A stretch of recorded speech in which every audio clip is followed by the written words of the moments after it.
Olá para todos, é um prazer enorme, uma honra na verdade estar participando aqui na abertura desse dia, desse simpósio organizado por gente tão querida e que eu tenho certeza que tem muita gente especial participando. Formato digital, mas eu espero passar para vocês meu coração, meu sentimento e a esperança que eu tenho e que eu sinto de que dia após dia nós podemos construir um mundo melhor. Com vocês, Mata Ciliar.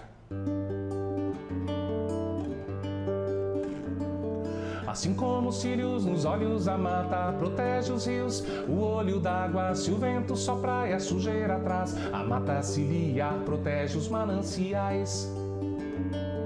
Olhando de cima todo aquele verde, chegando mais perto, a diversidade, fervores de espécies, a interação faz, a fauna e a flora em tantas cores reais. Debaixo das copas, a umidade na terra e no ar. No leito a água mais pura pra hidratar. Um copo d'água limpa na minha mão. Uma semente plantada no coração.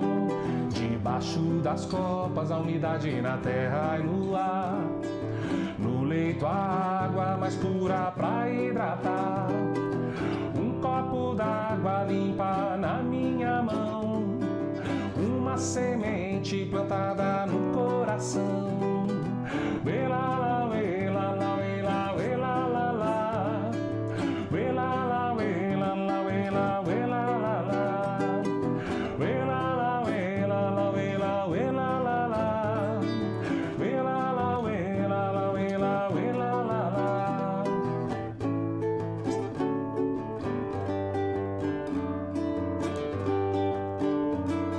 Assim como os cílios nos olhos, a mata protege os rios, o olho d'água, se o vento sopra e a sujeira traz, a mata ciliar protege os mananciais. Olhando de cima todo aquele verde, chegando mais perto, a diversidade, fervores de espécies, a interação faz, a fauna e a flora em tantas cores reais. Debaixo das copas, a umidade na terra e no ar. No leito a água mais pura pra hidratar. Um copo d'água limpa na minha mão. Uma semente plantada no coração. Debaixo das copas, a umidade na terra e no ar. No leito a água mais pura pra hidratar. Um copo d'água limpa na minha mão.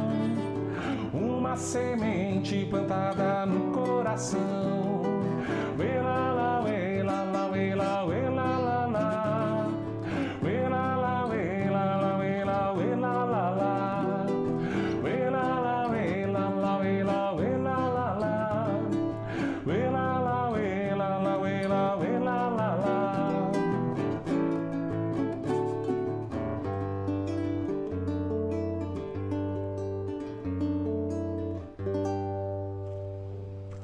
Um bom evento, um bom dia e uma boa vida para todos vocês. Um grande abraço.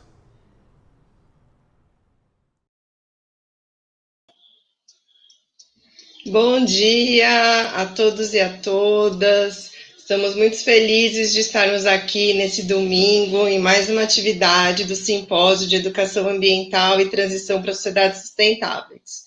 O meu nome é Vivian Bataini, eu sou pesquisadora do Laboratório de Educação e Política Ambiental, sou professora e coordenadora pedagógica da especialização de Educação Ambiental e Transição para Sociedades Sustentáveis e vou estar aqui hoje contribuindo na mediação da nossa mesa redonda. Para começar o nosso dia, então, a gente começou com essa música que é de autoria do Márcio Santoro, a música chama Mata Ciliar. Agradecer demais essa participação do Márcio aqui com a gente, que também tem uma longa parceria aqui com a OCA. Então, a gente escolheu iniciar assim, porque a gente deseja que a nossa manhã seja cheia de esperança, que a gente consiga continuar refletindo sobre transições para a criação de outros futuros possíveis. Então, estamos hoje aqui, depois de uma semana de simpósio, hoje é o nosso último dia, não é a nossa última atividade, então, lembrando vocês que à tarde nós teremos a atividade Arte, Resistência e Consciência Planetária, que vai ser às 4 horas, em parceria com o Sesc Piracicaba. Então, lembrando vocês que essa atividade vai ser transmitida pelo YouTube do Sesc. Então, esperamos todos vocês para a gente finalizar o nosso evento com muita arte, com muita cultura. Começo o dia de hoje agradecendo os nossos parceiros na realização do nosso simpósio. Então, esse simpósio só foi possível com a parceria do Fundo Brasileiro de Educação Ambiental, do GEDEP, do Fórum Popular da Natureza, da Oficina do Encontro, do projeto Assentamentos Agroecológicos, da AMPEA e do Instituto Extraambiental. Então, muito obrigada a essas instituições que fizeram ser possível esse evento que está sendo organizado pelo Laboratório de Educação e Política Ambiental, a OCA da Exalc. E, claro, agradecer todas as pessoas que não aparecem por aqui, né, que estão na comissão organizadora, na comissão científica, na comissão financeira, na comissão pedagógica. Então, muito obrigada, precisamos de cada um e de todos vocês, e claro, todo mundo que está acompanhando aí todas as atividades durante essa semana. Lembrando que os trabalhos da comissão científica seguem no YouTube da OCA, então quem ainda não conseguiu ver, vale a pena dar uma olhadinha lá nos trabalhos que estão muito interessantes. Vamos, então, aproveitar para divulgar que o curso de especialização de Educação Ambiental e Transição para Sociedades Sustentáveis está de cara nova e com as inscrições abertas. Então, vou pedir para a Érica colocar o nosso vídeo, por favor.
Então, quem quiser saber um pouquinho mais sobre essa especialização, entre no nosso site. Para a gente, nesses 10 dias de simpósio, foi muito importante a gente encontrar pessoas de lugares muito longe, que só essa possibilidade do virtual trouxe todos nós juntos e trouxe essa esperança de visualizar várias pessoas atuando em vários territórios diferentes, numa perspectiva de transição, de construção de outras sociedades. E então a gente trabalha na perspectiva de formação e a gente segue aí tentando contribuir com a formação de mais educadores ambientais no país. Então, esse é nosso desafio e nossa turma começa no ano que vem. Hoje, então, a gente tem esse desafio de trazer a esperança e conversar sobre... O nome da mesa eu vou falar aqui certinho, para não falar errado, porque eu já falei. Transições para a criação de outros futuros. Quando pensamos, então, como, né? Quem que a gente vai convidar para falar sobre isso? E aí a gente pensou com muito carinho para trazer pessoas muito especiais para a gente, que pudessem contribuir com esse diálogo.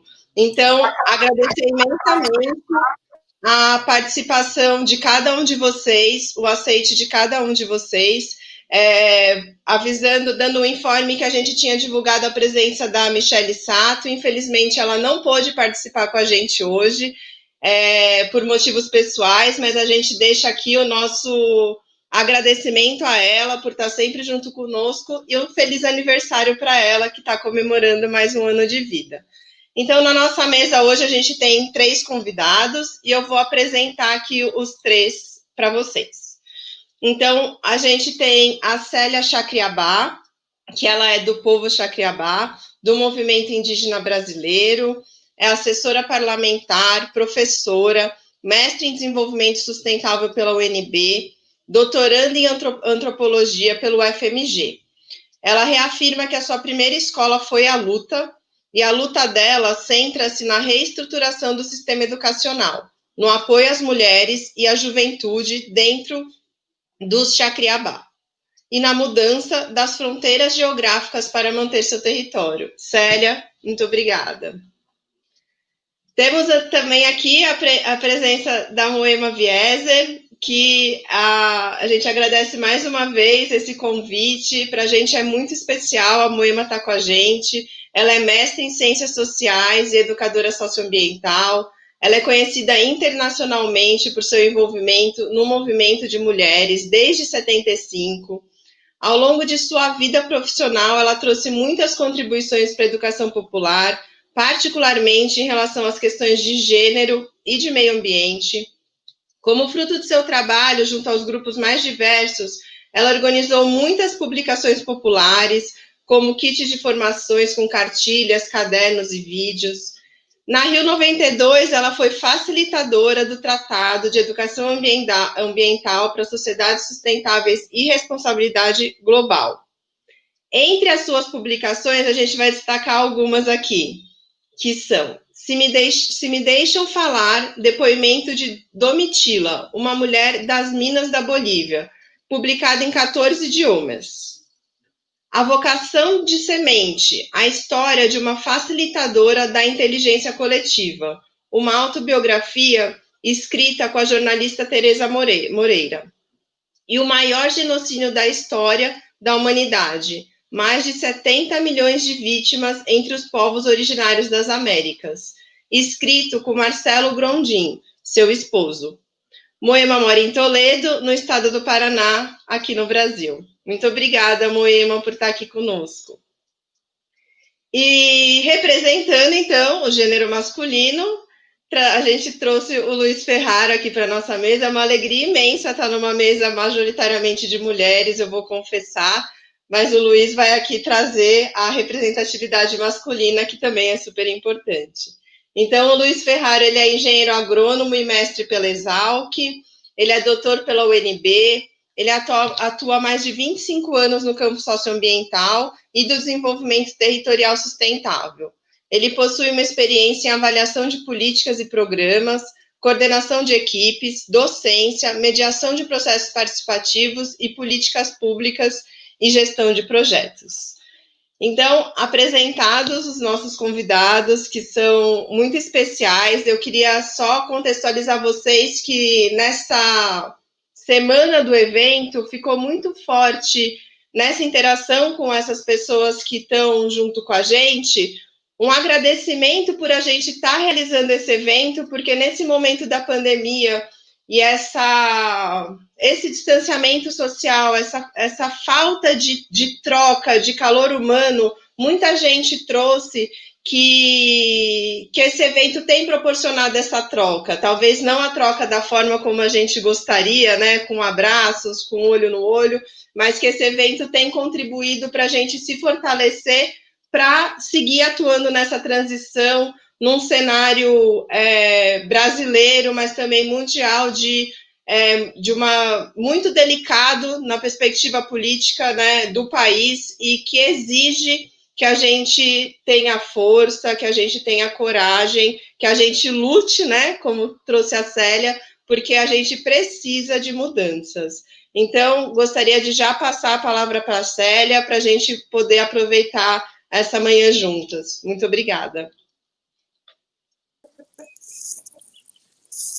Obrigada pelo espaço. compartilhar esse momento de hoje, mesmo sendo domingo, dizer que nosso inimigo não dorme, então pouco a nossa resistência pode dormir. Eu vou começar cantando, que é um jeito de não falar sozinha, e é o que tem nos motivado a permanecer vivo até hoje. É o que explica a resistência frente a um genocídio indígena, frente a uma necropolítica que sempre nos escolheu para morrer. Waire!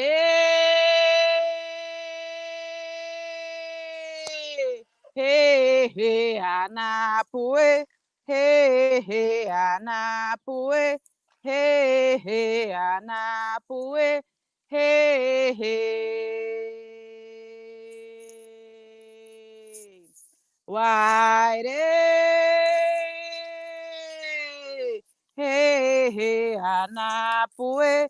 He he anapue, he he anapue, he he.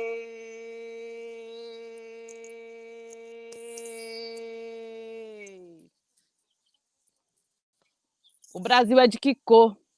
O Brasil é verde, é amarelo, é cinza, é cor de terra, é cor de semente, é azul, é preto, é vermelho, porque esses territórios brasileiros foram lavados com sangue indígena. O Brasil é verde do Cerrado, é verde da Mata Atlântica, é verde da Amazônia, é verde do Pampa, é verde da Caatinga. O Brasil é vermelho de urucum, é vermelho de cor de sangue, é vermelho de cor do fogo, que continua queimando o Pantanal, a Mata Atlântica, o Cerrado, a Caatinga.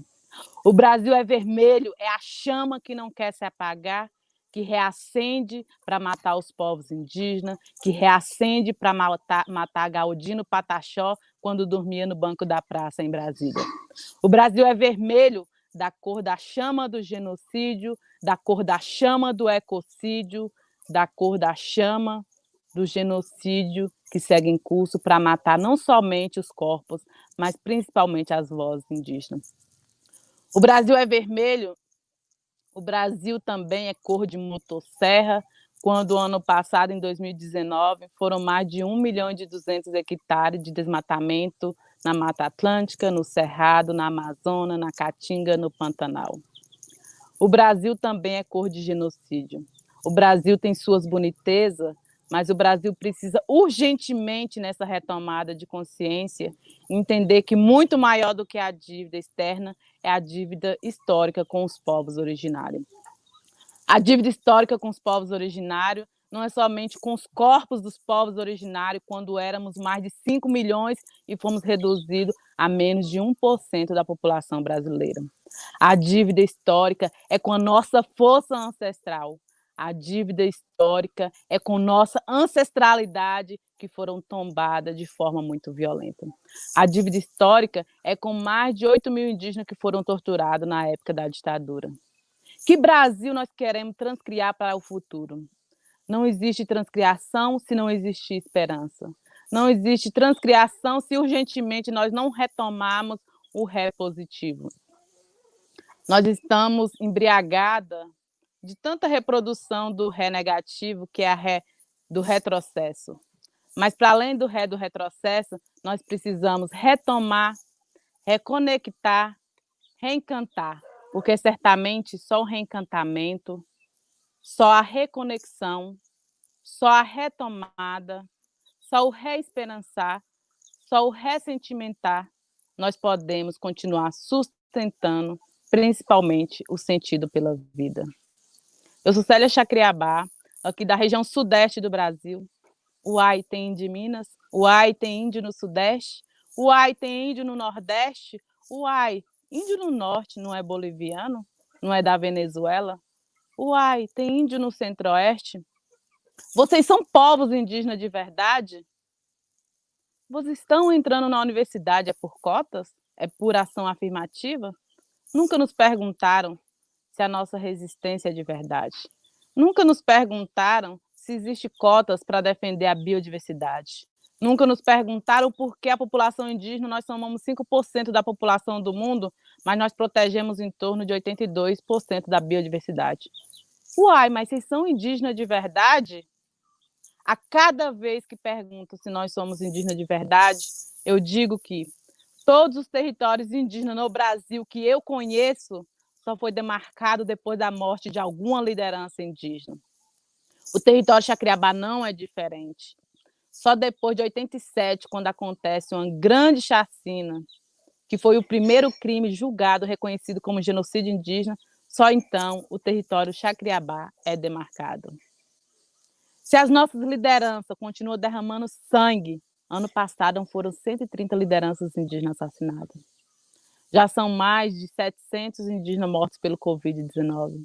São mais de 32 mil indígenas contaminados.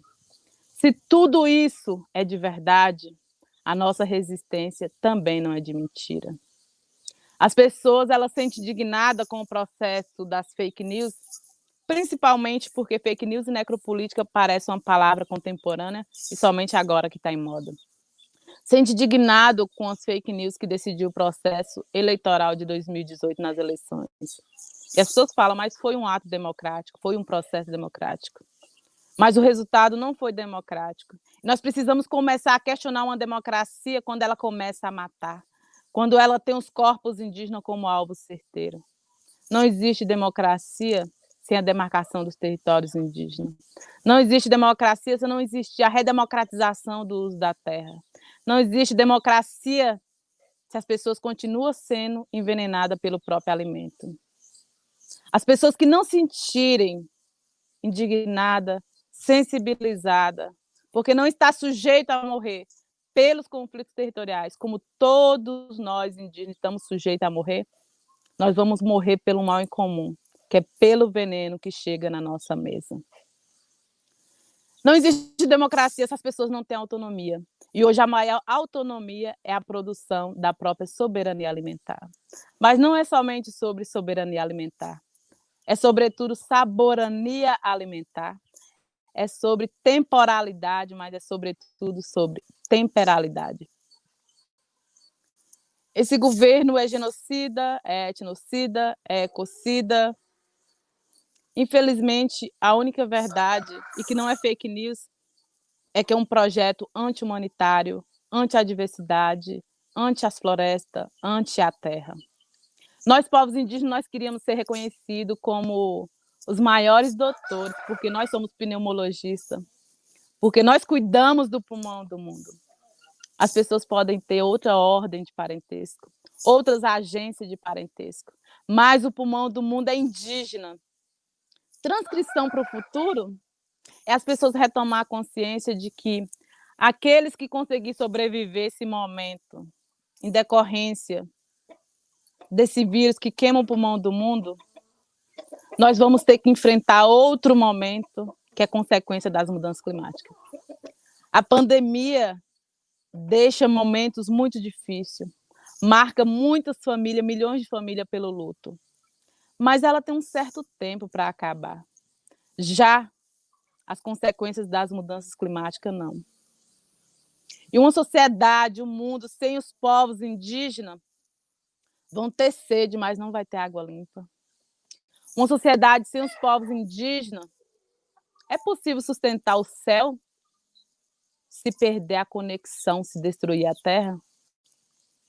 Uma sociedade sem os povos indígenas vão somente saber seus endereços, mas não vai saber a sua origem.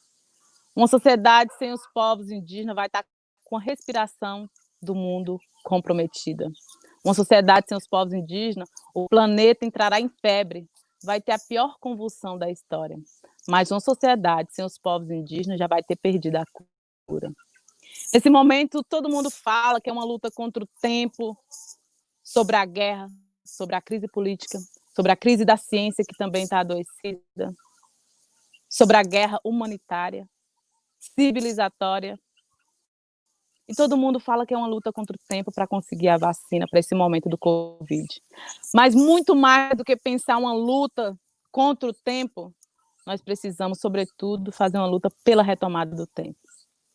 A luta contra o capitalismo, contra o agronegócio, que tem matado nossos povos indígenas. Nós fizemos uma pesquisa que aponta que em grande parte dos produtos que são exportados do Brasil vêm de área de conflito, estão exportando as nossas vidas.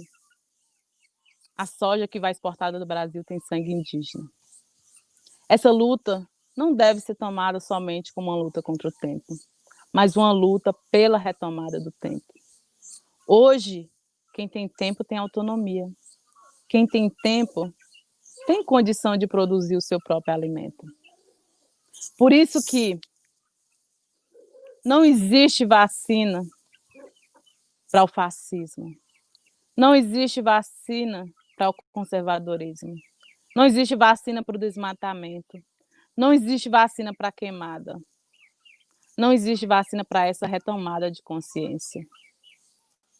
Nós precisamos urgentemente entender que não é somente as vacinas que estão sendo pesquisadas que vai curar esse momento que estamos passando, que é de guerra civilizatória e guerra humanitária.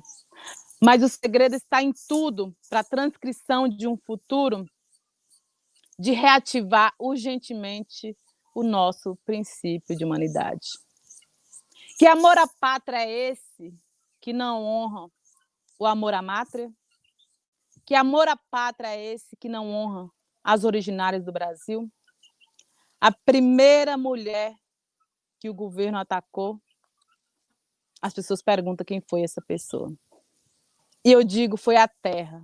E quando ataca a terra, nós, povos indígenas, nós, mulheres indígenas, levantamos com força. Porque a terra não é somente a nossa mãe. É tia, é avó, é irmã, é madrinha. Ela é semente, ela é água, ela é rio, ela é a ancestralidade. Mas ela é, sobretudo, a nossa avó, porque ela é mãe da nossa mãe.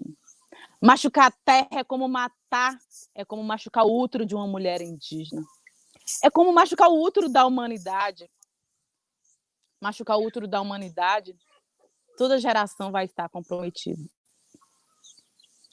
Nesse momento, nós precisamos repensar a retomada de valores. Não é exatamente sobre dinheiro que nós estamos falando.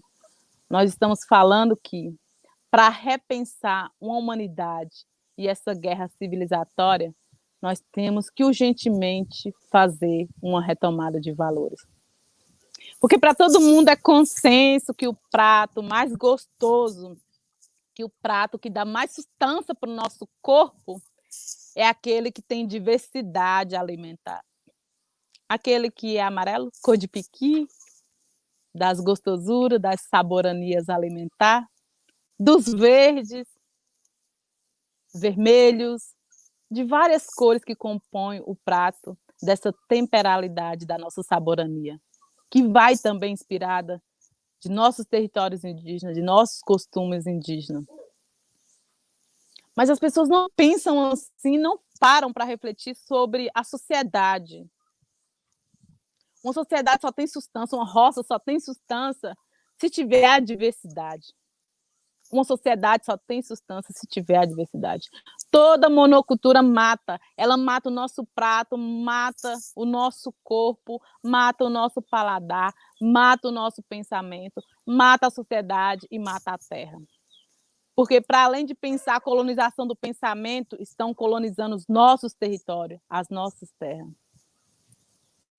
E é urgente pensar que toda essa monoculturação, ela mata o sentimento pela vida. Porque nós, povos indígenas, quando nós lutamos para estar vivos, nós não queremos somente sobreviver. Sobreviver parece uma coisa muito dolorosa, é como se estivesse num balão de oxigênio. Nós queremos viver com dignidade. E não somente viver o nosso corpo. Porque, mesmo permanecendo vivo, quando mata a nossa identidade, quando mata o nosso modo de vida pelo ecocídio, o nosso modo de vida, estão nos matando aos poucos. Nós morremos coletivamente 2 vezes. Quando arranca o direito territorial e quando mata a nossa identidade. Porque o território é todo o conjunto do pertencimento daquilo que nos pertence. É nossa morada coletiva, mas é principalmente nossa morada interior.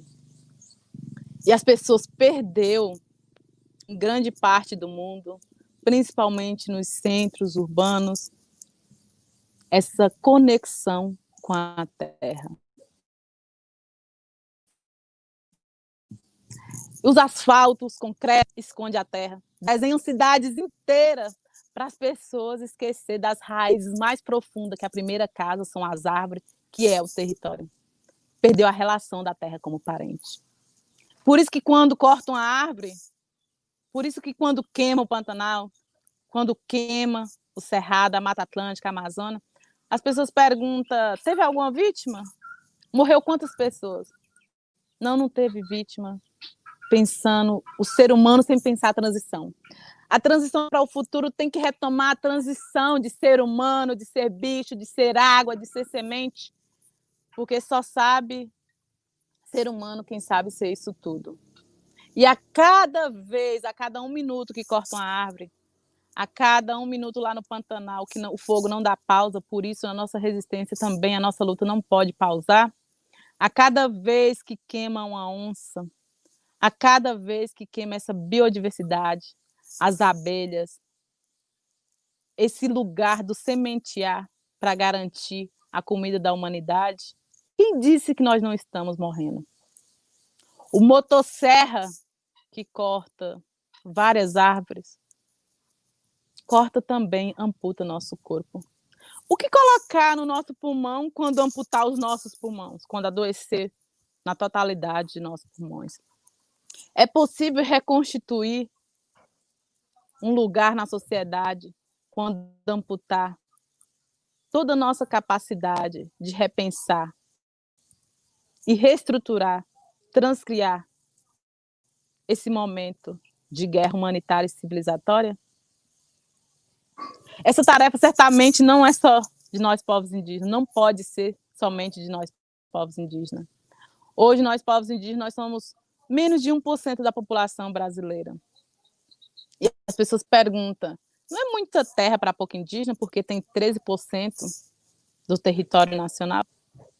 A pergunta é ao contrário, o porquê que 1% da população brasileira, da bancada ruralista, do agronegócio, 1% da população brasileira, detém em torno de 46%, quase metade do território nacional. Não existe autonomia, nós não vamos construir verdadeiramente uma democracia se não pensar na redemocratização do uso da terra. Alimentar sem veneno, alimentar para sustentar o corpo. Porque nesse momento, as pessoas estão em crise, nós precisamos não somente de imunidade corporal, nós precisamos de imunidade espiritual, de imunidade ancestral, de imunidade resistencial. Nós precisamos dessa humanidade para aguçar essa nossa resistência dentro de nós. A luta deve ser coletiva, porque em certos momentos nosso inimigo é o mesmo, a nossa luta precisa urgentemente ser coletiva. Porque agora estão colocando fogo, estão em chama os territórios indígenas. Mas nós somos o termômetro do mundo. O dia que nós darmos o último suspiro, a humanidade também já não vai conseguir mais respirar. É só uma questão de velocidade. Porque o motosserra mata, a necropolítica mata, o racismo mata, o veneno mata, a mineração mata, o garimpo mata, o Covid-19 mata, a arma que aponta para nossas lideranças indígenas mata. Não dá para dizer qual é a arma mais perigosa. Todas elas matam, apenas em velocidades diferentes. Nós temos uma tarefa muito grande, porque nós somos o territoriar da luta. Territoriar é um verbo a conjugar. E nesse territoriar, por que nós, povos indígenas, lutamos tanto pelo território? Porque quem tem território tem lugar para onde voltar. Quem tem lugar para onde voltar, tem colo e tem cura. Quando nós estamos diante de um genocídio indígena, as pessoas nos chamam de ativista.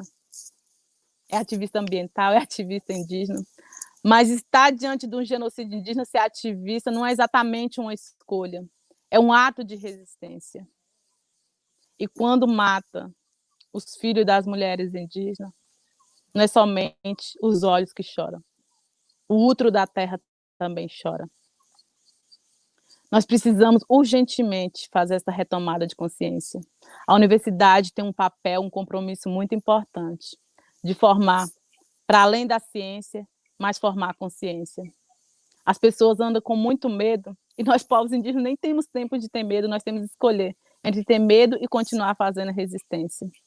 As pessoas andam com medo do governo conseguir acabar com a ciência, do governo acabar com o Ministério da Cultura.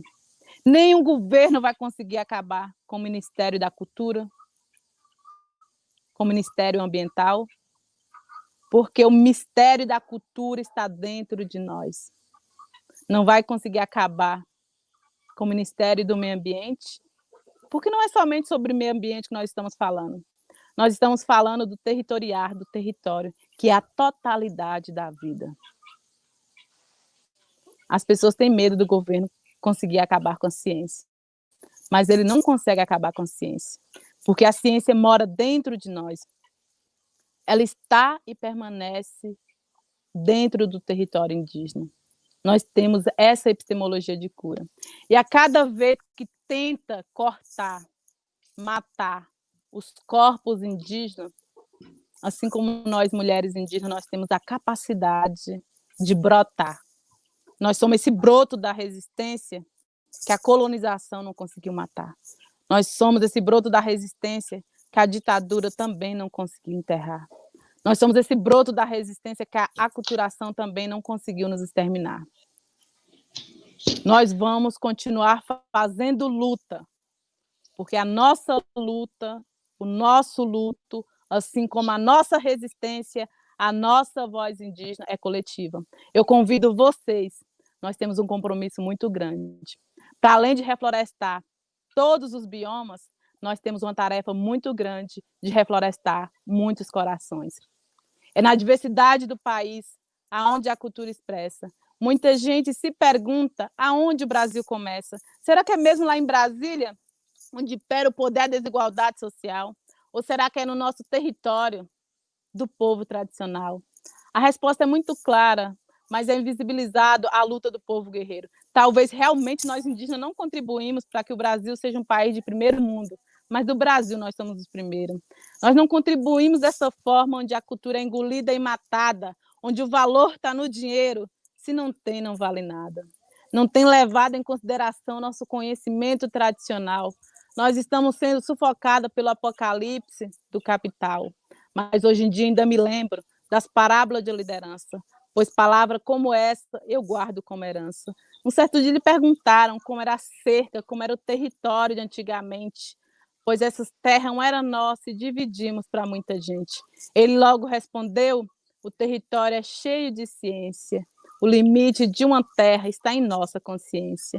Lá em Brasília, eu vi Galdino ser queimado, eu vi o fogo ser incendiado, eu vi a justiça cega e o direito ser sequestrado.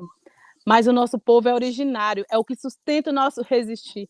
Quantas vezes eu vi barrar PECs com a reza de fogo guarani? Respeite os povos originários com as forças ancestrais. Certamente não somos nós os imigrantes ilegais. Inspirada na mulher indígena, uma mulher entendedora, que direito é aquilo que se arranca quando não se tem mais escolha. Para reconstruir e transcriar essa história rumo ao outro mundo, eu convido a sociedade e a humanidade a construir um outro futuro. Obrigada.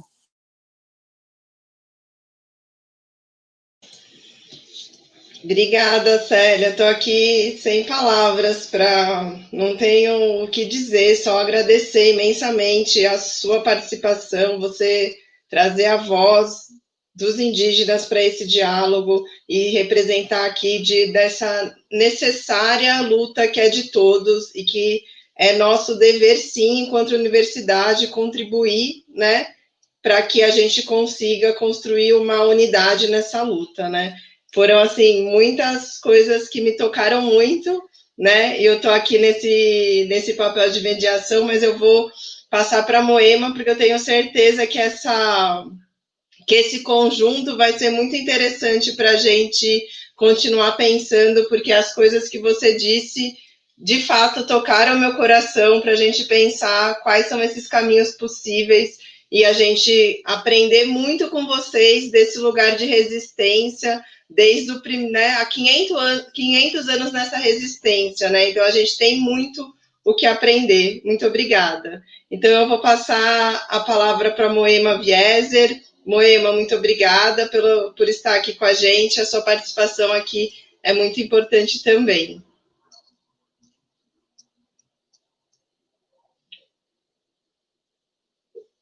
O seu microfone está fechado. Aí. Bom dia a todas e todos que estão nos ouvindo. Uma gratidão muito grande por essa oportunidade que a OCA me dá. E nesse momento estou com dificuldade até de falar. Eu quero começar fazendo uma homenagem aos povos indígenas, né, na pessoa da Célia, e dedicar de maneira muito especial para ela esse último trabalho que eu consegui fazer junto com o meu marido, que é sobre o maior genocídio da história da humanidade, mas transcendendo o genocídio que continua, sobretudo aqui no nosso país, né? O que significa a resistência e a sobrevivência dos povos originários, com tudo isso que a Célia nos trouxe, que é um passado que nós não queremos mais viver. Inclusive, nós que tomamos consciência do que foi esse passado fatal que nós conhecemos aqui no Brasil, mas que também foi conhecido pelos outros povos que habitam no que hoje se chama, né, o continente americano, e que os índios batizaram de Abya Yala, uma expressão de um dos povos indígenas que representa, assim, a articulação que eles estão tendo nesse momento, do sul ao norte desse continente, para nos trazer, de uma vez, várias coisas que podem ser diferentes. Um grande abraço, Célia, e muito obrigada por tudo que eu aprendi, mas, sobretudo, essa forma tão diferente de dizer tudo que nós estamos precisando para criar outros futuros, né? Se tivéssemos tido um outro passado, imaginem se os espanhóis e os portugueses, né, e os ingleses, enfim, se os europeus que se julgavam civilizados, né, tivessem chegado nos diferentes lugares do nosso continente e tivessem tido a ideia de que estavam entrando em contato com outras civilizações e tivessem tido, assim, a capacidade de querer aprender um outro modo de viver, de querer aprender outras culturas, outras formas de se alimentar, mesmo guardando a sua, quem sabe, conseguir querer estar aqui, mas partilhando esse território, teria sido outro passado e nós já teríamos outro presente, né? E não foi assim. Várias coisas que eu tinha pensado falar, a Célia já falou. Então, acho que a gente tem que, cada vez mais, sabe, ouvir essas populações que, sim, como já também algumas vezes falou um outro indígena, né, que a gente teve a oportunidade de ouvir várias vezes, e foi o que introduziu o nosso livro, né, a gente não sabe como lidar com situações de pandemia. Ele disse, nós somos, tantas vezes fomos dizimados por epidemias ocasionadas pelos brancos, são 520 anos que nós estamos ali, mostrando de que é possível resistir, e é possível resistir porque nós sabemos como é que nós queremos viver com a Mãe Terra, né? Célia se referiu tantas vezes ao útero da Terra, né? Então, a gente está realmente colocado frente ao que diz o título desse simpósio, né? Criação de outros futuros possíveis. Estamos sendo convidados a criar algo que não seja a repetição de um passado que nós conhecemos, precisamos realmente aprender a criar um passado, um presente, um futuro novo. Nós estamos vivendo este presente, como nós gostaríamos de estar num outro presente, né? Ninguém de nós, acho, está feliz de estar vivendo este presente, né? Marcado pela pandemia, e aqui no Brasil, marcado pelo pandemônio também, que foi também o que a série explicitou de maneira tão forte, né? Tudo isso que está maltratando a Mãe Terra, através do maltrato das águas, das árvores, dos animais e das pessoas. Então, mas este é um presente no qual nós também estamos tentando viver outro presente, né? Apesar da tristeza que a gente tem, né, de saber de quanto aumentou a violência doméstica, particularmente com relação às mulheres, apesar da gente estar assim consternado de ver quanta gente desempregada está passando fome, e se não tem a solidariedade de outros, simplesmente morre, né? Ao mesmo tempo, muita gente está procurando fazer deste presente um outro presente, utilizando o que se tem à disposição, utilizando os bens disponíveis. Quando eu digo bens, são bens não só materiais, mas de todo tipo, né? Inclusive bens espirituais, tentando ver como é que desse outro presente a gente consegue pensar outros futuros que têm que ser criados. Não tem nada para voltar. Nós todos aqui, acho que estamos participando dessa live, né? Temos clareza de que não se pode pensar de voltar à normalidade. O que nós estamos vivendo é totalmente anormal.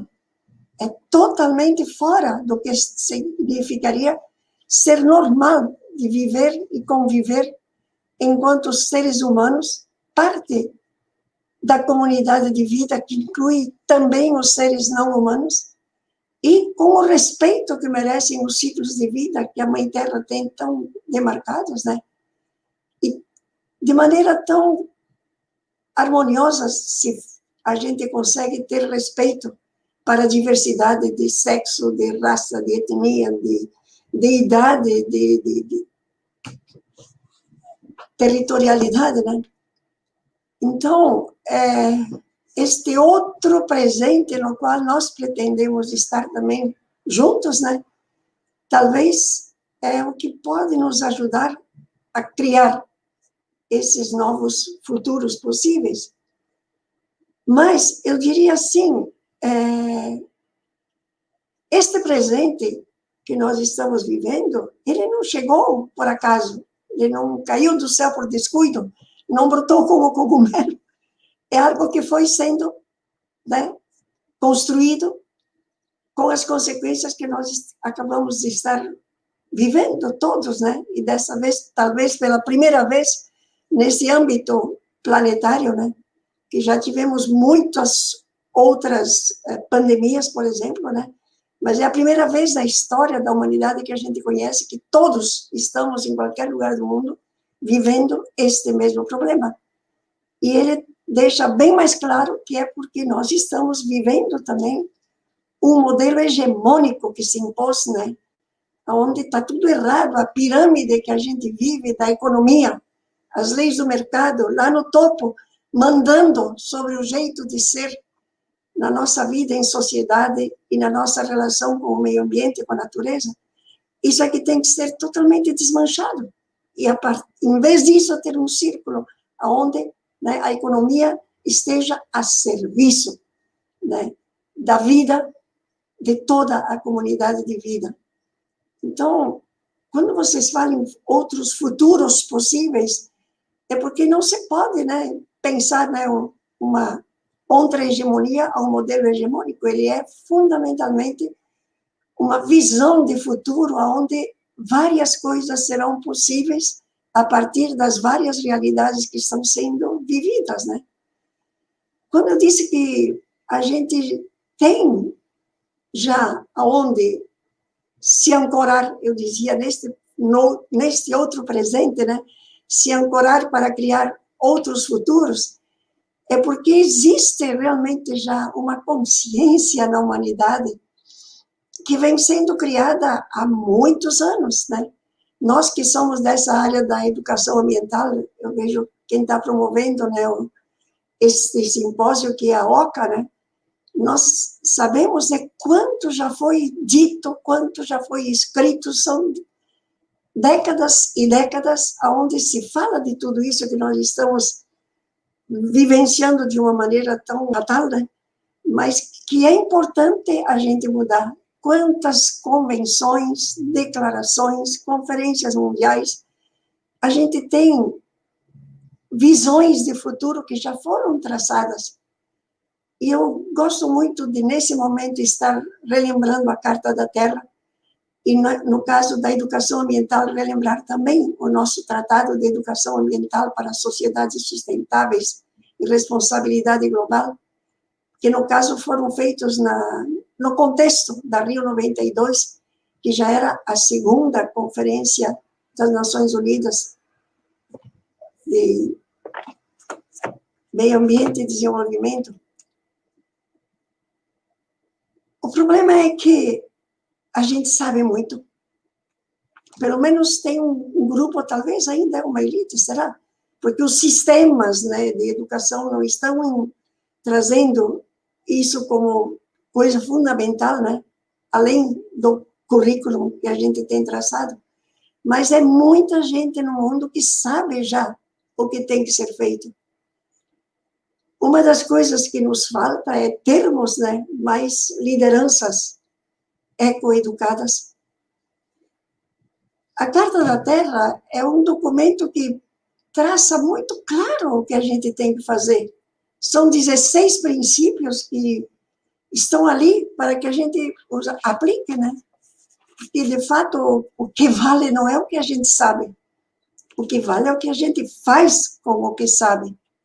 Então, a gente tem em mãos esta carta que nos foi mandada, né?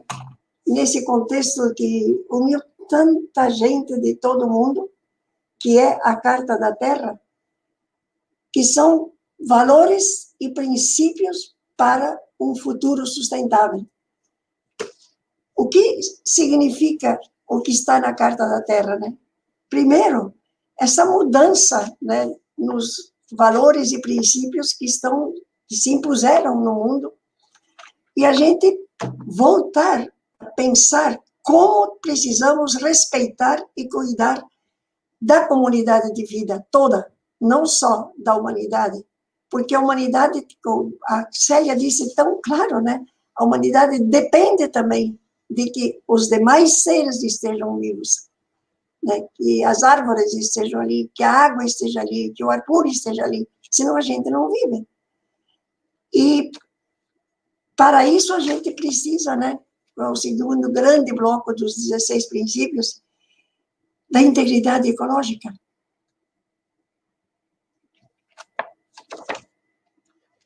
Essa visão da comunidade de vida e essa visão da integridade ecológica é que nos leva naturalmente a pensar na justiça social e econômica que nos afeta nós enquanto seres humanos, né?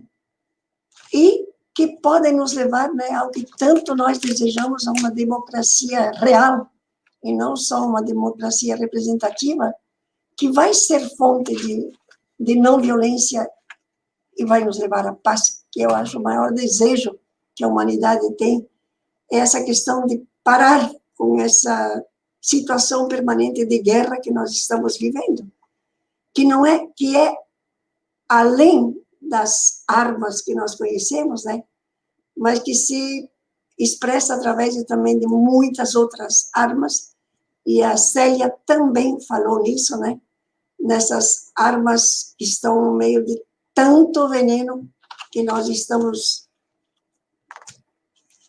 comendo e bebendo. Aqui no Paraná,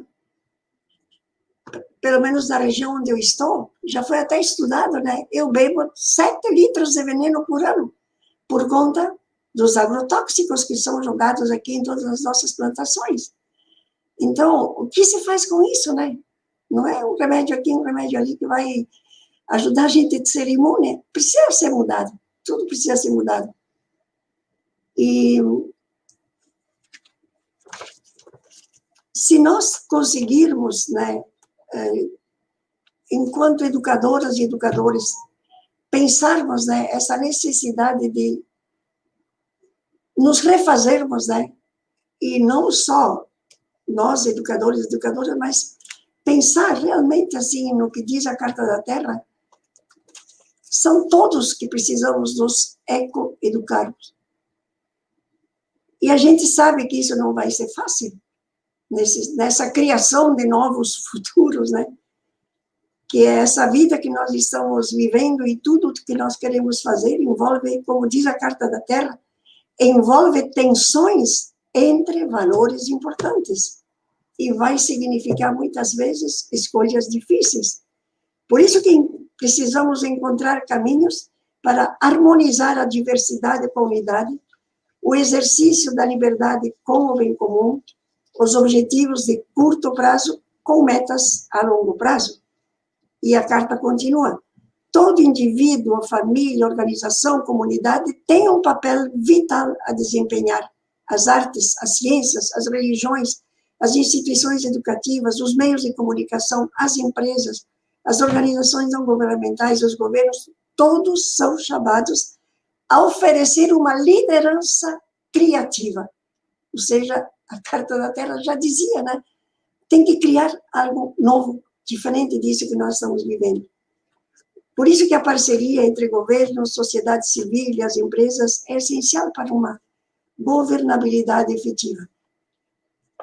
Mas eu leio e releio esses 16 princípios da Carta da Terra, mas eu vejo assim que é tanta coisa que a gente já sabe, né? Mas que precisa fazer. E tem 2 pontos que me parecem assim, que são de particular importância nessa visualização de como criar, né, futuros diferentes, possíveis.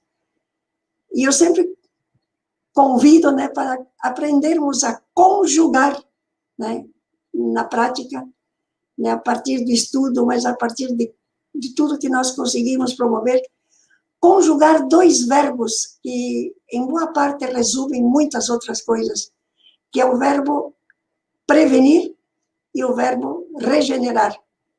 E eu vou tomar liberdade de ler o que a própria Carta da Terra diz, para insistir nisso, de que temos que nos nutrir muito daquilo que já nos foi trazido e ver se nós damos uma resposta para essa carta, né?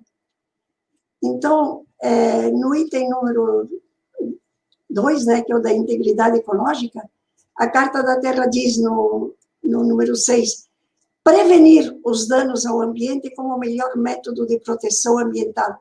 E quando o conhecimento for limitado, assumir a postura de precaução. Orientar ações para evitar a possibilidade de sérios ou irreversíveis danos ambientais, como esses que nós estamos vendo, né? Mesmo quando a informação científica for incompleta ou não conclusiva. O que falta é, o que diz a Carta da Terra, impor o ônus da prova a quem afirma que a atividade proposta não vai causar dano significativo e fazer com que os grupos sejam responsabilizados. Garantir que a decisão a ser tomada se oriente pelas consequências humanas globais, cumulativas, de longo prazo, diretas e indiretas e de longo alcance. Impedir a poluição de qualquer parte do meio ambiente e não permitir o aumento de substâncias radioativas, tóxicas ou outras substâncias perigosas. E evitar que as atividades militares causem danos ao meio ambiente. E como a Carta da Terra, ao falar do meio ambiente, está falando da comunidade de vida, aqui está incluído tudo isso que a Célia falou, né? quando se fala da floresta, está muito além do que está falando só nas árvores e dos rios. São as pessoas que moram na floresta, são as pessoas que há séculos sabem conviver com a floresta. É a possibilidade das florestas, né, sobretudo a Amazônia, né, continuar nos alimentando através dos rios voadores. Sair dessa visão tão mesquinha, que geralmente é nessa que nós somos formados, né? Então, aprender e aprender e aprender a prevenir. E o outro ponto, né, que a gente vê que agora é tão fundamental é a questão de aprender o verbo regenerar. E para isso, né, nós, humanos, adotar padrões de produção, consumo e reprodução que protejam as capacidades regenerativas da Terra, os direitos humanos e o bem-estar comunitário. Aí vem toda essa questão de reduzir, de reutilizar, de reciclar os materiais usados dos sistemas de produção e consumo, garantindo que os resíduos possam ser assimilados pelos sistemas ecológicos. Atuar com restrição e eficiência no uso da energia. Promover o desenvolvimento, a adoção e a transferência equitativa de tecnologias ambientais saudáveis. Incluir totalmente os custos ambientais e sociais de bens e serviços no preço de venda e habilitar os consumidores a identificar produtos que satisfaçam as mais altas normas sociais e ambientais. Garantir o acesso universal à assistência de saúde que fomente a saúde reprodutiva e a reprodução responsável. E adotar estilos de vida que acentuem a qualidade de vida e a subsistência material num mundo que é finito. Tem muita coisa que a gente poderia comentar em cima disso, né? Mas eu fico muito com tudo que aprendi com a Célia. Tenho certeza que eu vou aprender também com o Luiz Ferrara. Muito obrigada. Obrigada, Moema, pelas suas palavras. Para mim ficou muito forte como você começou, né? Falando da gente ficcionar o passado para a gente construir outros futuros, né? Então, e se o nosso passado tivesse sido diferente, a gente não tivesse 1% das populações indígenas e todas as populações tradicionais, quem seríamos nós, né? E talvez esse seja um exercício utópico muito interessante da gente fazer para a gente conseguir forjar outros futuros no momento que a gente precisa democratizar a democracia, né? No momento que a gente conseguiu fazer vários pactos, né? A senhora citou o tratado, a senhora citou a Carta da Terra, que foram pactos coletivos, né? De educadores ambientais no mundo inteiro, e como que a gente consegue forjar outros pactos para além dos educadores ambientais, e a Célia trouxe bastante essa importância de uma luta que unifique, porque a gente precisa ter capital político para interferir também no que acontece lá em Brasília, que Brasília não é o centro do país, a Brasília não é a nossa representatividade, mas é um espaço importante também que a gente precisa ocupar, pelo que você trouxe da própria governabilidade, né? Sim, eu só queria completar, né, o Betinho já fazia muito essa reflexão.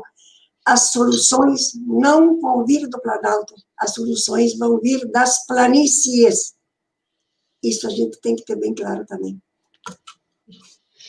Obrigada, viu, Moema? E aí eu queria só complementar, assim, que ontem a gente estava numa mesa de trabalho sobre transições e a perspectiva conceitual da transição, né? O que a gente quer, o que é importante, e ficou muito forte essa perspectiva do sensível, né? E a perspectiva de trabalhar com outras racionalidades que não essa racionalidade da razão. E acho que a Célia começou a nossa mesa nos brindando com isso, né? Trazendo uma fala, mas fazendo a gente acessar outras formas de pensar, de sentir e de existir. Então, eu acho que foi muito bom ela começar a somar com você aqui com a gente. Moema, já vou passar aqui para o Ferraro para a gente continuar aprendendo. Muito obrigada.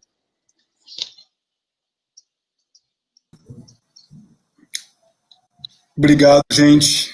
É difícil demais falar depois dessas duas falas tão poderosas. Eu vou fazer a fala mais simples e direta que eu puder para que a gente possa depois discutir e continuar seguindo com esse gosto residual, gostoso que fica, né, depois de ouvir a Célia e a Moema. Um convite como esse é uma licença para amar. A minha fala se dirige, né, aos ouvidos de todos que estão ligados, das orelhas em diante, e cada um vai transformar no que quiser, no que puder, mas a minha fala foi construída muito como um abraço nesses tempos sem abraços que a gente está vivendo. A minha fala quer abraçar a minha amiga Michele, que estaria aqui na mesa conosco, e pessoas caríssimas, as pessoas mais caras que têm sofrido muito nesses tempos e que a gente não tem conseguido abraçar. Meu filho, minha filha, meu melhor amigo, minha companheira. Algumas das pessoas, né, a gente não tem conseguido, né, se abraçar fisicamente, presencialmente. Por isso, eu agradeço demais esse convite, a Simone, ao Marcos, a Vivian, que coordenando essa mesa linda, representa tantos companheiros da OCA que há mais de 30 anos vem fazendo um trabalho maravilhoso. E talvez esse meu abraço nessas minhas pessoas queridas aqueça, porque é assim que a gente se sente quando a gente vê um abraço, né? Bem, daqui eu começo lembrando de uma poesia da Adélia Prado. A poesia diz: minha mãe achava o estudo a coisa mais fina do mundo. Não é. A coisa mais fina do mundo é o sentimento. Essa poesia se chama Ensinamento. Meu pai recitou ela em muitos natais, quase sempre chorando no meio e demorando um pouco mais para concluir a poesia. E eu tenho para mim que quando tudo parece perdido e as pessoas dizem que tudo está perdido, é a hora de oferecer o coração. Como naquela música do Fito Paez, que eu sugiro que todos ouçam hoje. Ela é muito linda. Ela fala justamente disso, de que quando tudo parece estar perdido, quando todos dizem que tudo parece perdido, é a hora de oferecer o coração. Eu construo a fala com 3 sentimentos. Eu quero propor 3 sentimentos coletivos para vocês. O primeiro sentimento é de que a gente tenha a íntima certeza de que não estamos sós, de que ninguém está só. Todo mundo está assistindo, mais ou menos horrorizado, ao ressurgimento da fome no país, a naturalização de 140 mil mortes evitáveis, precarização do trabalho, bichos queimados, assistindo palavras brutas e ideias fascistas passeando à luz do dia. Todo mundo está vendo. Se vocês estão confusos, a gente está junto. Quem não está confuso não está entendendo nada. Mas a gente explica até todo mundo ficar em dúvida também, né? A gente não pode deixar ninguém com essas certezas malditas que estão tentando nos servir. E a gente não vai deixar ninguém para trás. As centenas de perguntas cruciantes que nos tiram o sono e a paz são elas que a gente tem que pôr na mesa do café, no almoço de família. Perguntas difíceis, como: por que o Queiroz depositou 89 mil reais na sua conta, dona Michele? Ou por que as instituições estão permitindo censura à Globo? Ou como que essa primeira-dama se sente à vontade para tentar vedar a música Micheque dos Detonautas? Essa semana eu fiquei pensando, será que vão permitir que qualquer um dos quase 3 milhões de hectares queimados do Pantanal seja convertido em pasto e gere ganho compensando quem queimou? Vai compensar? Uma pergunta que angustia. Eu não preciso, né, não vou aqui enumerar os horrores, né, os temores, as angústias que estão cercando a gente.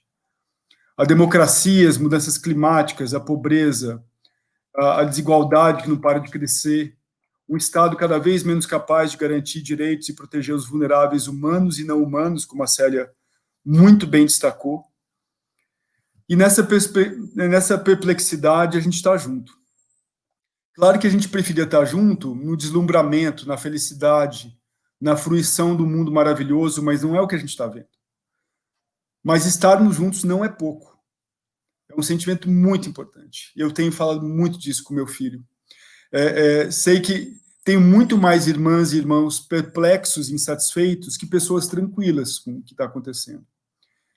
Em maior ou menor grau, uma grande maioria de pessoas quer mudanças, quer transição para sociedades sustentáveis. Então, a gente precisa sentir essa força, essa comunhão, e como diz a Eda, não deixar a confusão nos confundir. A gente não pode se permitir hipnotizar pelas imagens horrorosas que piscam como luzes, aquelas luzes estroboscópicas, né, das boates. Isso é o olhar da medusa, a gente não pode deter o olhar nele. Confesso a vocês que eu olhei só um segundo para as patas queimadas daquela onça. Eu retirei meu olhar rapidamente e fui para dentro de mim, me permitir sentir chorar. Eu não detive meu olhar, eu nem pulei para as próximas imagens sempre disponíveis de horrores inenarráveis. A gente não pode se deter nessas imagens, nem na confusão de ideias que elas causam na gente. A gente precisa se deter no sentimento e na certeza de que o que a gente sente é partilhado. Eu li alguns dos comentaristas aqui no chat e vi tantas pessoas amigas, a Cláudia, o Matarese, a Ângela, inúmeros, a Zana, tantas outras pessoas que me emocionou lembrar de tantos de vocês, né, ter saudade e desejo de estar junto com vocês em outros futuros, e que em vários lugares desse país a gente está cheio de irmãos que a gente nem conhece também. E esse é o segundo sentimento que eu quero trazer nesse abraço, né, de que não estamos sós nesse horror, nessa perplexidade. A gente precisa se abraçar na certeza do bem, sem ser maniqueísta, mas é isso. O segundo sentimento que eu quero falar, dos três, é a íntima e profunda certeza do bem. Há milhões de anos o bem se reedita em milhões de gestos diários. Todos os dias uma mãe, principalmente as mães, né, como a Vivian falou no começo, mas cada vez mais os pais também, acordam no meio da madrugada para cobrir o filho. Eu faço isso todas as noites com meu enteado Antônio. Todos os domingos, às 11h30, em ponto quase, meu pai me liga de vídeo só para cuidar e olhar para o filho de quase 50 anos de idade. Minha mãe me pede para ligar para pessoas do convívio dela que estão doentes e para eu falar um pouco da minha experiência com a doença. Minha avó cuidou de todo mundo a vida toda, a gente fazia piada de cada hora que qualquer pessoa saía, era uma enxurrada de perguntas. Está levando isso, está levando aquilo, que hora volta, com quem vai estar. Meu sogro, em todo lugar que vai, estabelece relação com os passarinhos. Joga fubá e fica conhecendo todos eles. Em julho desse ano, aqui em Belo Horizonte, um homem, provavelmente sozinho, incendiou em um dia os poucos pertences de um morador de rua e depois mais de 1000 livros de um livreiro da rua. Corrijo-me, né? Na verdade, não foi um dia, foi à noite. Provavelmente na hora mais escura e solitária da noite que a covardia do sujeito se expressou. Mas foi na luz do dia que a gente viu centenas de pessoas correrem para repor os bens perdidos, de cuidar das pessoas que foram prejudicadas por esse covarde. O bem é sem vergonha. Ele sai na luz do dia, não tem medo de nada, não teme ser pego. Muitos até gostam de ser pegos, né, em atos generosos. Quem nunca viu pessoas em situação de rua cuidando de cachorro? Quem nunca entrou numa casa pobre e foi servido com o melhor que aquela casa tinha para oferecer? O melhor. As pessoas se alegram quando conseguem oferecer o melhor. E no meio de todo horror, esse bem vigora, esse bem segue forte. Vocês certamente já viram as plantas que crescem nas frestas, né? As avencas, a quebra-pedra, os líquens nas árvores. E como é gostoso olhar longamente para essas pequenas belezas, para apreciar esse bem, ao contrário do horror, para o qual eu recomendo que a gente não detenha o olhar. Não mais que o estritamente necessário para a gente ativar a perplexidade nossa e a nossa compaixão. E cada gesto de cuidado deve ser admirado lentamente. Eu tenho 2 trechos do Ítalo Calvino, que é um autor que eu gosto muito, que eu uso como guia. Eu vou trazer 2 aqui. No primeiro, ele diz o seguinte: O inferno dos vivos não é uma coisa que virá a existir. Se houver um, é o que está aqui, o inferno que habitamos todos os dias e formamos estando juntos. Há dois modos de não sofrê-lo. O primeiro é fácil para muita gente. Aceitar o inferno, fazer parte dele a ponto de não mais vê-lo. O segundo é arriscado e exige atenção e uma aprendizagem contínua, como a Moema falou, de aprender todo dia. E consiste em tentar e saber reconhecer no meio do inferno quem e o que não é inferno. E fazer isso viver e dar espaço para isso. Assim, o primeiro sentimento que eu falei é de termos a certeza de que estamos juntos na percepção do inferno. Estamos juntos não nos permitindo fazer parte dele. Estamos juntos num domingo de manhã aqui, reforçando nossa atenção e aprendizagem, com o único intuito de continuar percebendo, de aprendendo junto e conseguindo fazer que o que não é inferno consiga ter mais espaço. Cada dia eu me surpreendo mais em ver quanta gente boa em todo lugar existe querendo fazer o que é certo. Eu estou seguro de que há fazendeiros e trabalhadores do Pantanal chorando conosco a tragédia que está acontecendo lá. O outro trecho do Calvino que eu quero trazer fala do mito de Perseu. Perseu foi incumbido por um rei de matar a Medusa e entregar a cabeça dela. O que ele conseguiu fazer? Da história, é importante lembrar que uma das chaves, como eu disse antes, para derrotar o monstro foi não olhar diretamente nos olhos da Medusa. Perseu só mirou aquela cabeça por meio de um espelho, para não virar pedra, para não se endurecer olhando para o horror. Mas não é no relato da luta que o Calvino se deteve. Diz a lenda que depois de ter vencido a Medusa, o Perseu colocou a cabeça num saco, uma vez que, mesmo cortada, ela tinha o poder de petrificar quem mirasse.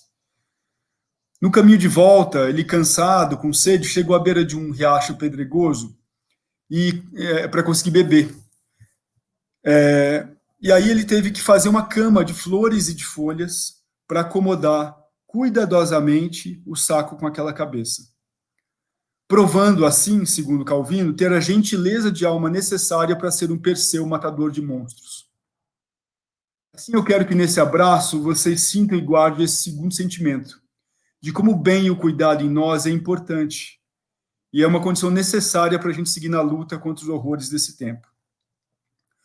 O terceiro sentimento é do nosso lugar essencial e poderoso nesse tempo histórico. Meu filho tem me falado muito do sentimento de impotência, e muita gente tem falado disso. Eu vejo como isso fere a gente.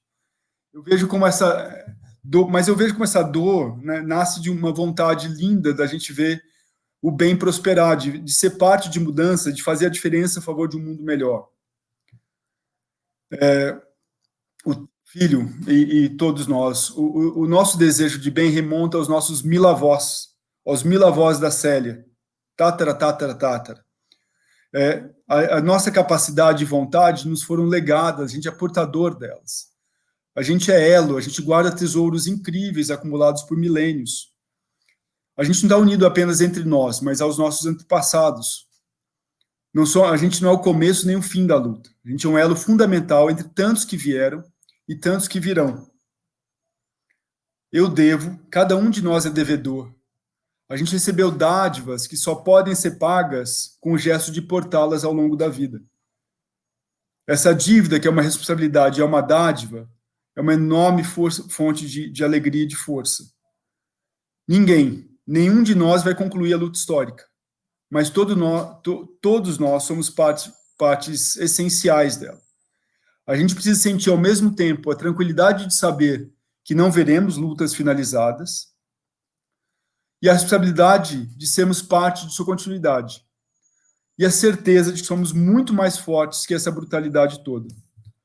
Eu me sinto profundamente devedor, profundamente grato, e muito mais forte com todos vocês.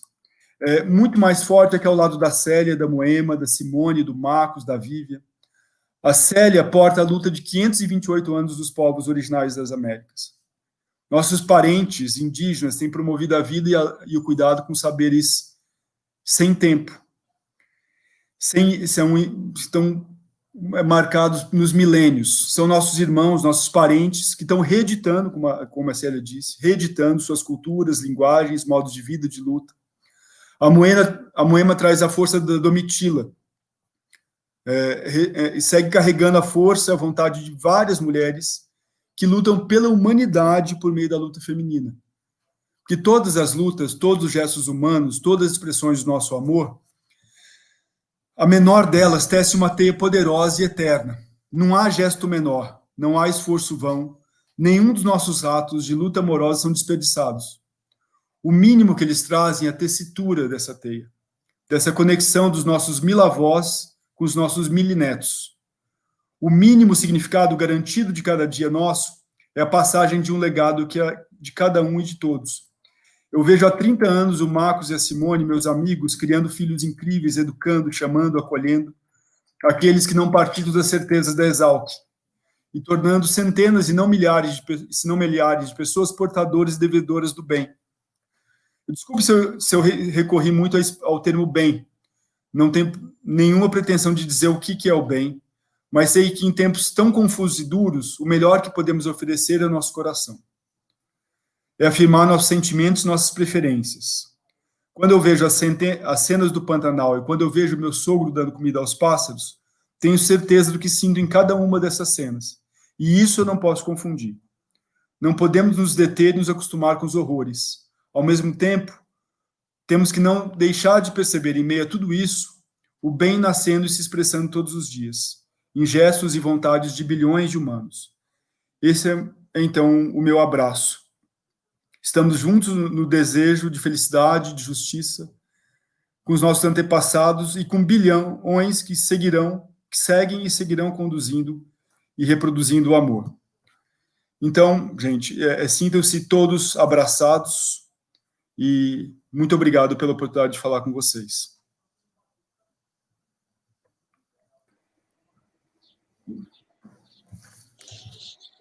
Muito obrigada, Ferrari, pelas palavras. Estou aqui me sentindo abraçada, também deixando um pouquinho do meu coração para cada um de vocês.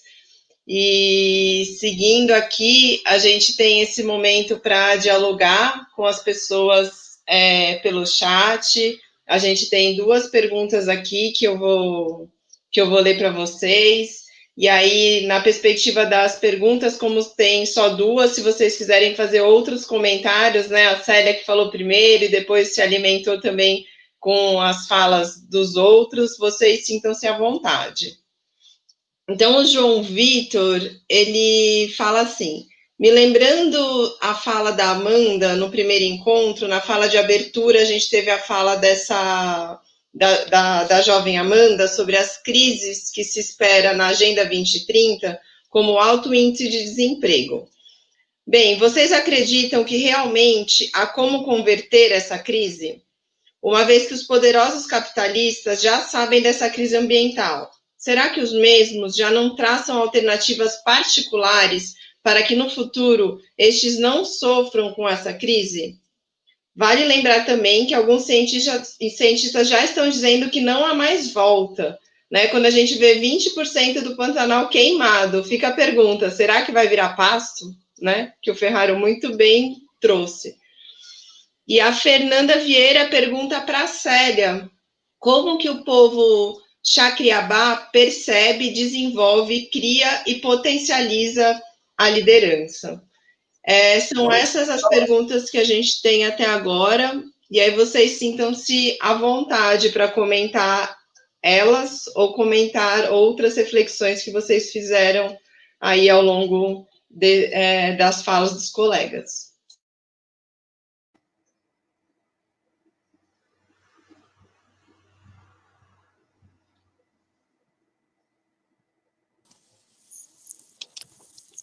Então, foi muito bom, assim, meu avô tem 80 anos, ele está ali dentro, ele fala que lugar onde ele aprendeu, ele não falava, ele assuntava.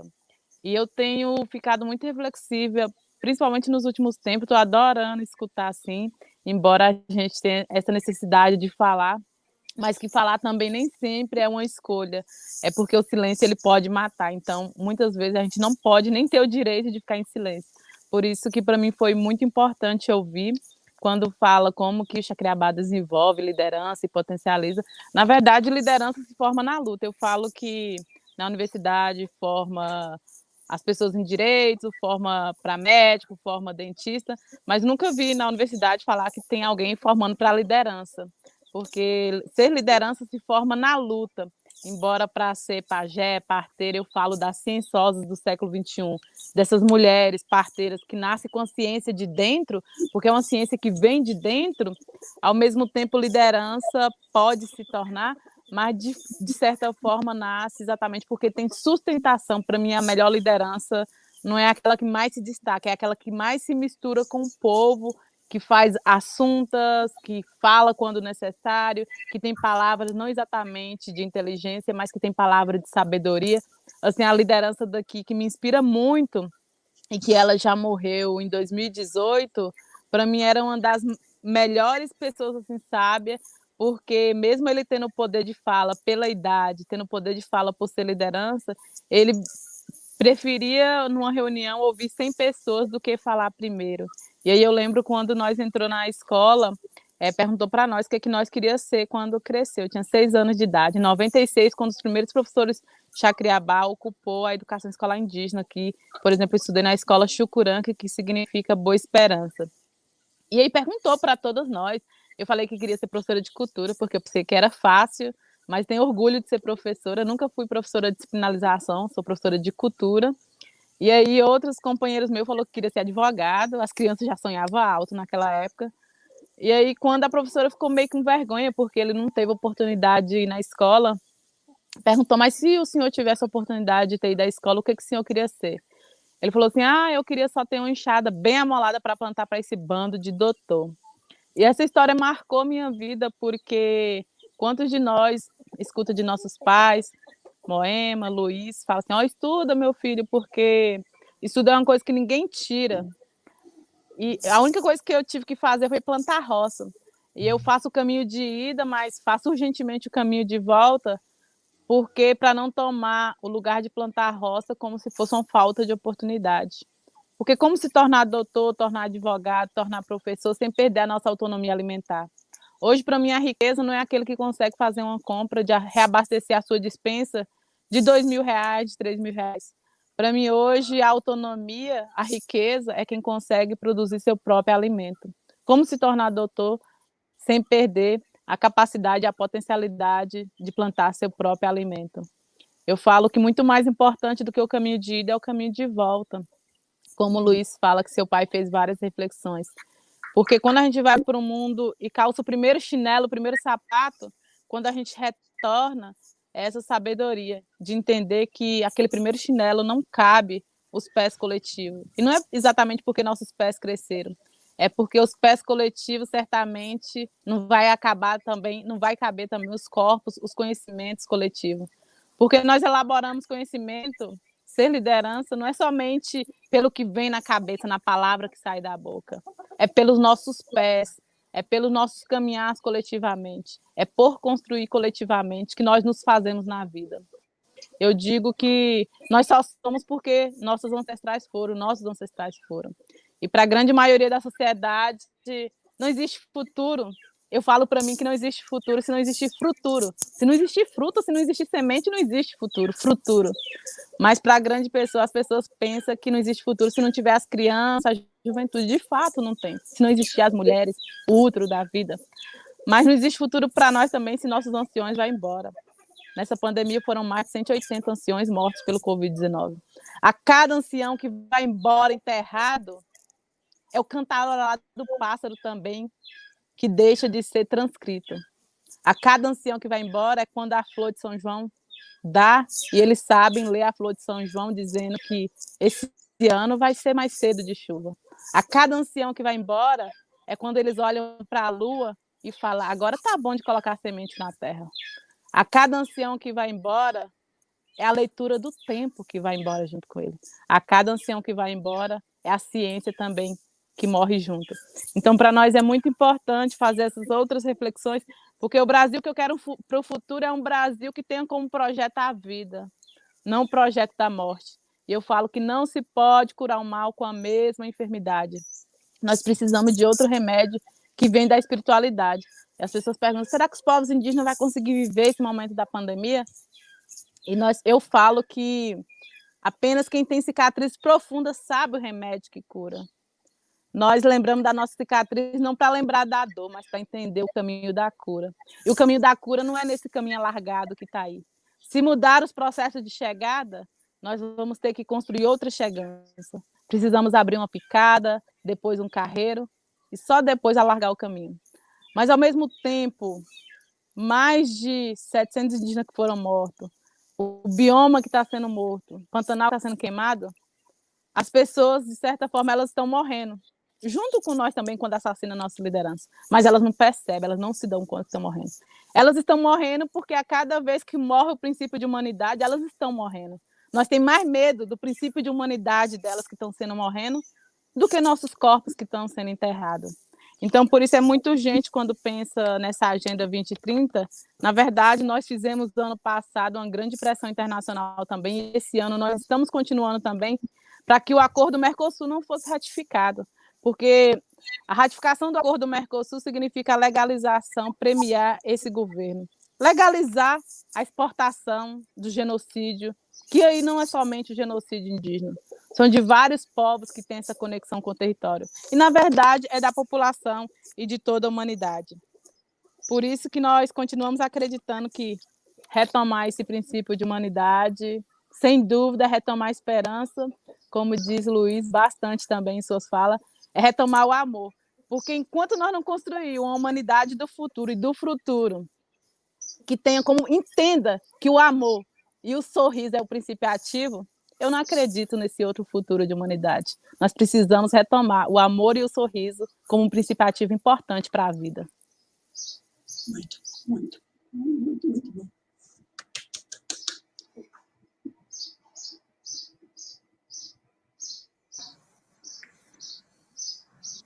Moema, quer falar? Pode falar.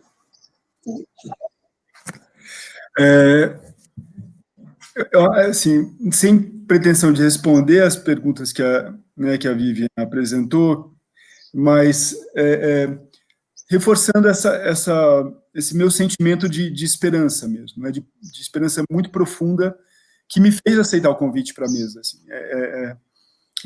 É uma honra enorme estar nessa mesa, porque é uma oportunidade da gente falar, da gente se perceber conectado, perceber que a gente não está sozinho, perceber que no meio disso tudo subsiste tanta gente e tanto gesto lindo como esse de vocês. Eu estou vendo aqui a aldeia da Célia aí, um pedacinho, estou ouvindo o barulho dos bichos atrás, é tão lindo, assim, isso dá um calor no coração. Estou vendo aí a sala da Moema com os mapas, o amor da Moema pela América Latina, expressa aí no mapa da América do Sul que está atrás dela. Então, assim, é tão bom, faz tão bem estar com todos vocês, porque realmente são tempos horrorosos, são tempos muito difíceis. Se a gente não faz isso, se a gente não conversa, se a gente não percebe essa nossa força que está em cada um de vocês e que está em cada gesto que a gente vê, às vezes, na rua, a gente é tomado pelo horror, a gente vira pedra, né, como eu estava dizendo antes. A gente não pode virar pedra. E pedindo licença para a Célia, eu acho que a gente tem que ficar parente, tem que virar tudo parente, né, Célia? Assim, os indígenas não estão diminuindo, eles não estão recuando. A gente vai avançar junto com vocês, se vocês derem a licença da gente ser parente também, de aprender, de conseguir ser índio também, né? Então eu quero cada vez mais virar índio para poder aprender tanto do que vocês têm para oferecer, para me tornar portador de mais coisa ainda, além do que veio dos meus pais, além do que veio do Marcos, da Simone, de tantos amigos que estão aqui nessa mesa, da Moema, com quem eu convivi desde a época do Ecoar, né? Eu li aqui nos comentários, eu vi a Isis comentando de que em 2000 eu participei de algum encontro que eu estava com meu filho no colo, e é desse filho que eu estou falando, que ele está num momento tão difícil, assim, e eu tenho conversado quase que diariamente com ele para fazê-lo, né, aos 20 anos é difícil você olhar para tudo isso e sentir tanta impotência, né, e ele conseguiu olhar para outro lado, assim, filho, não fica mirando né, a pata queimada da onça, não se deixa petrificar nisso, né, olha para o tanto de bem que está à tua volta e na sua capacidade humana, inata, né, porque, como diz Guimarães Rosa, né, o Márcio, amigo meu que está ouvindo, a gente lê muito Guimarães Rosa, que fala que o menino nasceu, o mundo tornou a começar, né? Mesmo que milhões se endureçam, cada criança que nasce, ela amolece o mundo de novo, ela olha o mundo de novo com olhares novos e deseja o mundo de novo, com o bem, com carinho, com cuidado que cada criança ainda continua recebendo nesse mundo. Então, apesar de tudo, eu acho que quando a gente chega nesse momento do país, a gente encontra um solo forte, né? Um ponto de partida poderoso para todos nós juntos. É isso. Obrigado. Então, obrigada, Célia, obrigada, Luiz, pelo que vocês comentaram.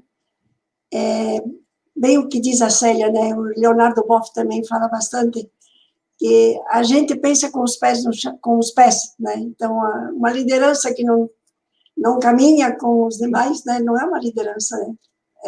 Como você diz, pode falar muito, mas a liderança é aquele que está junto, né? Então, Ferraro, eu acho assim, não respondendo, porque eu acho que não tem resposta, mas lendo o que o João Vitor perguntou, né? Ele diz, claro, né, as crises que a gente espera na agenda do 2030, né? Faz poucos dias que também numa outra live eu me perguntava, a senhora acha que a gente vai conseguir atingir os objetivos do milênio? Eu disse, eu tenho certeza que não todos, né? Mas se a gente parar, aí é muito menos ainda, né? Então tem um pouco isso, né? Aquilo que o Galeano falava, né? A utopia vem para frente e a gente vai atrás dela. E o alto índice de desemprego, a gente sabe que depois da pandemia, meu marido viveu a época da recessão, então a gente já sabe que acontecem coisas que a gente não estava muito acostumado, né? E vai mudar muita coisa. E como o João Vitor fala, né? Para alguns, que inclusive, né? A gente pensa muito nos banqueiros, né? Nos multimilionários que tiraram proveito dessa crise para se enriquecer mais, eles não vão dar nada de mão beijada. É gente que vai resistir, vai ter o próprio projeto, tem gente que já comprou terra na Groenlândia, porque já para a mudança climática isso aí vai descongelar, então lá vai ter terra para a gente criar fazenda. É louco, né? Sem falar ainda dessa questão de que tem dinheiro, tem tecnologia para pensar de ir para Marte e não se tem resolvido o problema da fome no mundo. Eu sempre falo, né? Eu acho assim, talvez a gente tenha que mudar essa expressão, combater a pobreza. Teria que ser repartir a abundância. A abundância existe na Terra, existe nas pessoas e existem muitos bens que existem, né? Como tudo poderia ser partilhado e daí já de por si não existiria essa divisão que a gente vê, né? Aí,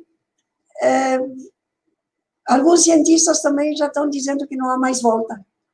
Não são poucos, não, né? E a gente conhece, inclusive, alguns que nos inspiraram muito, né?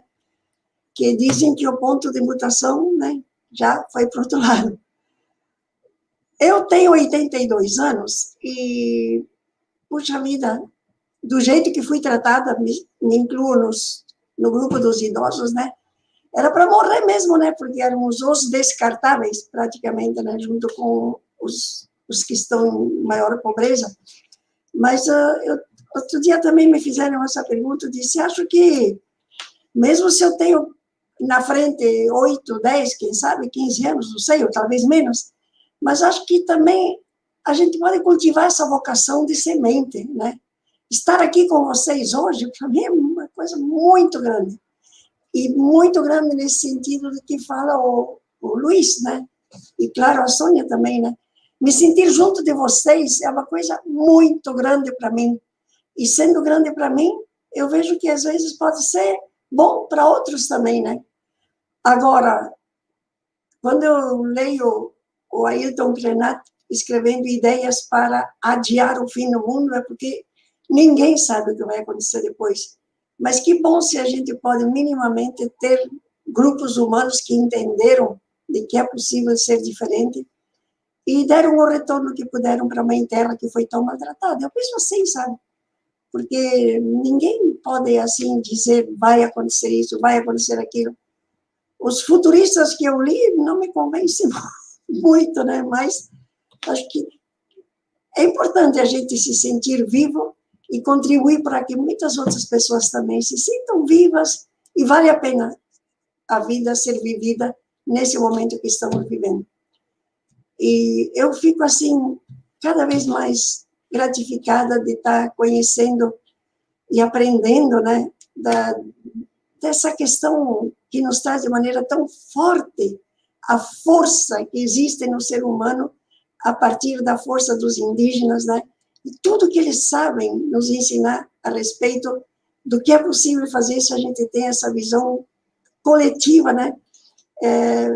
O Marcelo, meu marido, trabalhou 17 anos na Bolívia, entre quechuas e aimaras. Ele até escreveu uma gramática quechua, uma gramática aimara, para que as pessoas que iam lá como missionários ou como técnicos, né, pudessem, de fato, se comunicar com as comunidades, porque imagino que a Célia também concorda, né?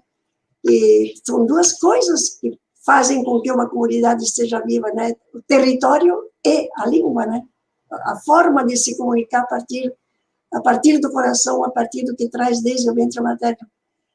E essa coisa milenar, né, desse conceito do bem viver, que agora também está sendo muito, muito falado, é uma aprendizagem que a gente não pode imaginar que isso existiu.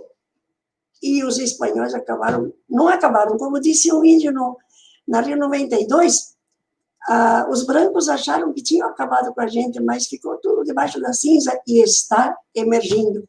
Então, vamos juntos, né, estar juntos, e o que o Luiz falou também, né, eu cada vez mais sinto vontade de estar mais próxima das comunidades, das nações indígenas, aprendendo, e muito do que falou também a Célia, né, a espiritualidade. Não existe tecnologia nenhuma que vai resolver o assunto do mundo, né, é o jeito como os seres humanos vão se colocar como parte, né, da humanidade, como parte da comunidade de vida. E, de novo, muito obrigada por essa partilha, que foi muito excepcional para mim. Muito obrigada. Eu queria agradecer vocês três, né? A gente pensar aí nas transições para a criação de outros futuros, numa perspectiva de o quanto que essa manhã foi para mim uma manhã de escuta, né? E o quanto que o meu coração tá alimentado por ouvi-los. E aí eu queria pedir licença para a Célia, para a Moema, para o Luiz e para todo mundo que está nos assistindo, e convidar o professor Marcos para somar nessas finalizações da nossa conversa, que, como a gente estava trazendo uma perspectiva aí da liderança, e da liderança junto com todo mundo, né? Então, o professor Marcos é o coordenador do laboratório há 30 anos, a gente está aqui construindo um simpósio de 10 dias, e ele está aqui conosco nesse tempo todo, e hoje, mais uma vez, ele tem a oportunidade de compartilhar aqui algumas palavras com a gente. Obrigada, Marcos, por estar aqui conosco. Sou eu que agradeço. Eu não vou conseguir falar muito para não pagar o mico de chorar publicamente, mas já me emocionei e chorei muito durante essas 3 falas potentes, fortes transformadoras, apropriadas para esse momento que nós estamos vivendo. Nós estamos cultivando, ultimamente, Moema Ferraro fazem parte conosco de um grupo chamado Revolução 21. E na América Latina, um outro grupo chamado Perspectiva R de Educação Ambiental. A perspectiva R da educação ambiental latino-americana é a perspectiva da revolução, da rebelião, das redes. O que nós estamos vivendo nesse momento relacionado à história da humanidade nesse planeta exige transformações muito profundas. E as 3 falas que nós tivemos aqui nessa manhã de domingo apontam e reforçam e demonstram que é possível fazer revolução. Revolução no fundo do quintal, né, com essa paisagem maravilhosa que a Célia nos oferece. Revolução pela arte, revolução no cotidiano. E só me resta dizer obrigado, obrigado, obrigado, em nome do Laboratório de Educação e Política Ambiental, que simbolicamente tem esse nome de OCA. OCA, muita gente pensa que é sigla, vem perguntar, mas o que quer dizer OCA? OCA quer dizer diálogo, OCA quer dizer homenagem aos povos nativos que conseguem dialogar com a natureza, dialogar consigo próprio. Obrigado. Obrigado a vocês.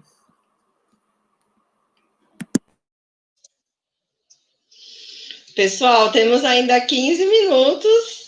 Podemos ter mais comentários, se vocês quiserem fazer mais alguma colocação para a gente continuar, vocês fiquem à vontade.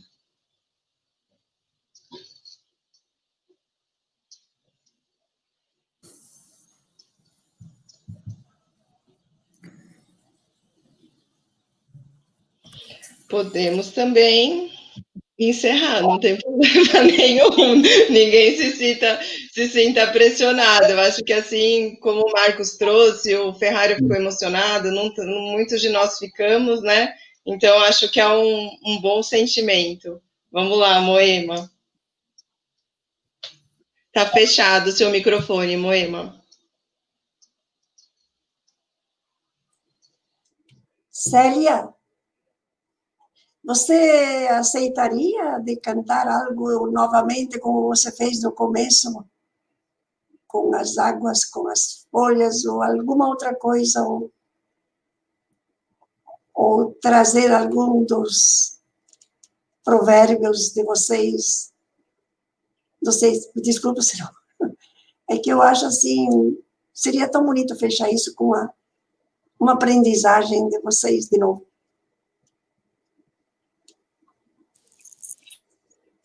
Então vamos, encerrando aqui, hoje é dia do aniversário da minha mãe também, e é dia de eu fazer comida para ela. Dá um abraço nosso para ela, tá? Tá bom, vou dar. Nanduan Paraya, Nanduan Ruminishan, Nanduan Paraya, Nanduan Ruminishan, Reina, reina, reina, reina, reina, reina, reina, reina, reina, reina, reina, reina, Nandan, Caipora, Ritanguani de Cancan, Nandan, Caipora, Ritanguani de Cancan, Jacancan, o can, cudaio. Jacancan, o can, cudaio. Rena, rena, rena, rena, rena, rena, rena, rena, rena, Reina, reina, reina, Nanduan Caipora, Ritangoni de Cancã. Nanduan Caipora, Ritangoni de Cancã. Permanecemos vivos, o fogo da ancestralidade, e que podemos apagar com essa água o fogo da maldade. Obrigado, Célia.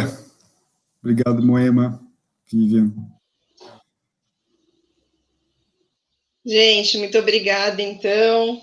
Podemos, então, encerrar a nossa manhã agradecendo demais a participação de cada um de vocês aqui com essas falas, de cada uma das pessoas que continuaram aqui com a gente no YouTube, todas as pessoas que ainda vão nos assistir nos próximos dias. Eu acho que